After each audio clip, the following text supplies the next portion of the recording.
ஆத்தங்கார அந்த புறமாக்கி கொள்ளவா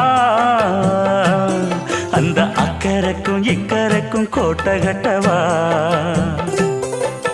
மாமன் கையில் பூவை தந்து சூடிக்கொள்ளவா அடி ஆசை என்னும் ஊஞ்சல் கட்டி ஆடிக்கொள்ளவா சொல்லு சொல்லு திட்டம் என்ன சொல்லுவது கஷ்டமா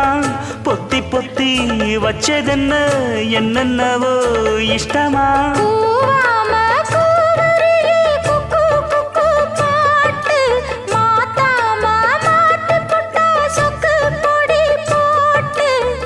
யாரிடத்தில் உன் மனசு போ